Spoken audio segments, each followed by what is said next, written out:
Somewhere in the frozen iron mining town of Hibbing, Minnesota, a restless teenager was blasting Little Richard covers so loud that school officials cut his microphone mid-performance. Nobody in that auditorium could have guessed that this kid, Robert Allen Zimmerman, would one day change the course of popular music forever. But here's the thing, the story of how he did it is even stranger than you'd expect. By the time he enrolled at the University of Minnesota in 1959, rock and roll had already started to feel hollow to him. Too loud, not deep enough. In a small cultural pocket of Minneapolis called Dinkertown, he discovered folk music, not as entertainment, but as tradition. He shed his birth name, started calling himself Bob Dylan, and began performing in coffeehouses, trading electric guitars for old ballads and blues. The reinvention had begun. But the real move? That was still coming. In January 1961, at just 19 years old, he packed up and arrived in New York City during one of the coldest winters on record. He had little money, no contract, and one goal: find Woody Guthrie. Guthrie was hospitalized and no longer performing, but Dylan sought him out anyway. Their brief meetings were pivotal. Dylan didn't just absorb songs, he absorbed an entire philosophy. Music as protest. Music as living history. And what happened next set everything in motion. Within weeks of arriving in Greenwich Village, Dylan had secured a regular performing spot. Within months, he was sharing stages with established names. Then, in September 1961, a New York Times critic caught one of his sets and called him a distinctive folk song stylist. That single review landed in front of legendary Columbia Records producer John Hammond, the man who had previously signed Billie Holiday. Hammond offered Dylan a contract almost immediately. A 20-year-old with no commercial track record, signed to a major label. But why did Hammond move so fast? Because he heard something nobody else could yet name. Dylan's debut album arrived in March 1962. It sold modestly, around 5,000 copies in its first year. Most of the tracks were traditional covers. On paper, nothing special. But the urgency in his voice told a different story. By the end of that year, he had legally changed his name, signed a powerful management deal, and was already writing the songs that would shake a generation. The quiet build-up was over. May 1963. Dylan releases his second album, and the world finally catches up. Blowin' in the Wind, 3 chords, 9 unanswered questions about war and freedom and suffering, spreads like wildfire. Within months, over 100 artists cover it. Peter, Paul, and Mary take their version to number 2 on the Billboard charts. It sells more than 300,000 copies in a single week. Dylan's original becomes something even bigger, an anthem without an owner, echoing through the heart of the civil rights movement. And Dylan himself? He's about to step directly into history. August 28, 1963. The March on Washington. Over 250,000 people gathered on the National Mall. Dylan, just 22 years old, performs on the same stage where Martin Luther King Jr. will deliver his I Have a Dream speech that very day. He is one of the youngest performers there. But here's where it gets interesting. While everyone around him was claiming him as the voice of the movement, Dylan was already pulling away. By 1964, his writing was shifting. The protest slogans were giving way to something more abstract, more personal. His third album began signaling a subtle withdrawal from political directness. Yet his earlier songs were already locked into the culture, quoted in speeches, printed in pamphlets, sung in marches. He had become a reference point whether he wanted to be or not. And that tension between what the world wanted from him and what he actually was, that's what made what came next so explosive. March 1965. Dylan releases a new album, and half of it is electric. Full drums, bass, electric guitar. The folk community is unsettled, but they haven't seen anything yet.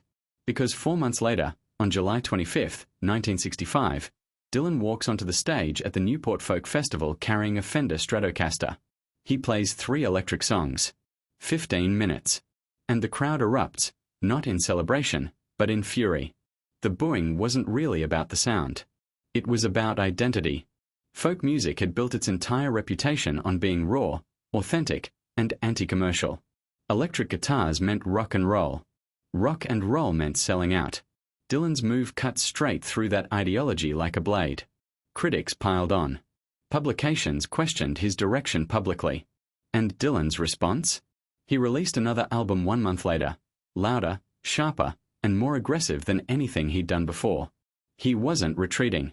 He was accelerating. At the center of it all was a single song, like a rolling stone. 6 minutes and 13 seconds long, at a time when radio hits were expected to clock in under 3. Columbia Records hesitated to release it. DJs had to cut it in half just to fit their programming. Yet audiences followed it anyway, pushing it to number 2 on the charts. The song didn't ask about politics or injustice. It asked something more personal, more unsettling. How does it feel? Over and over, not as a hook, but as a confrontation. Even the Beatles cited this period as a turning point in their own songwriting. Nobody had heard anything quite like it. Through 1965 and into 1966, Dylan toured relentlessly with a full electric band. Every night, 2 sets, acoustic first, electric second. Acoustic got applause. Electric got hostility. Night after night, city after city. Then came the moment that would be replayed forever. At the Free Trade Hall in Manchester, someone in the crowd shouted Judas. Dylan stared out at the audience and said quietly, "I don't believe you. You're a liar." Then he turned to his band and said 2 words, "Play loud."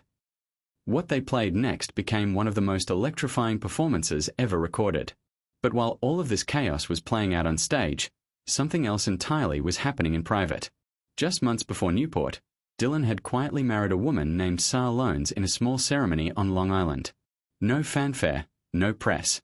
While the public knew the performer, almost nobody knew the man. Between 1966 and 1969, he and Sarah had 4 children together, and Dylan had adopted Sarah's daughter from a previous marriage. At the height of his electric controversy, he was a father of 5, still in his 20s. Then came July 29, 1966. A motorcycle accident near Woodstock, New York. Dylan was injured and pulled from the grinding touring cycle that had defined his last several years. What followed looked like recovery.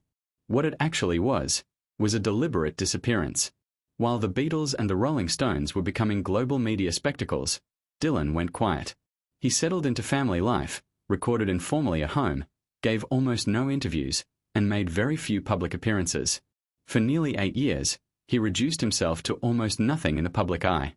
And nobody could figure out why, until the music explained it. In January 1975, Dylan released an album so emotionally raw that critics immediately connected it to turmoil in his marriage. He never confirmed it. He never denied it either. The ambiguity was entirely intentional. 2 years later, in June 1977, the marriage to Sarah ended in divorce. Then, almost a decade after that, Dylan married again, this time a backup singer named Carolyn Dennis. They had a daughter together. And here's the part that stunned everyone. Nobody knew. Not a single leak. No press coverage. No acknowledgement from Dylan at all. The marriage and the child remained completely hidden from public knowledge for 15 years, until a biographer uncovered them in 2001. That kind of secrecy wasn't an accident. It was a lifelong pattern. Even at the absolute peak of his fame, Dylan avoided the machinery that exposes private lives. He declined interviews, deflected personal questions, and when he did speak, it was in riddles. In 2016, he was awarded the Nobel Prize in Literature, the first musician ever to receive it. He skipped the ceremony, sent someone else to read his speech, the world's most prestigious literary honor, and he didn't show up. He released his 39th studio album in 2020, at 79 years old. It debuted at number 1 in the UK.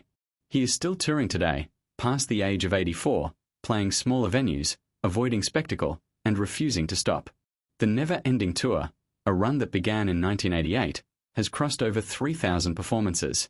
The spotlight never interested him. Only the work did. And after more than 6 decades, the work continues.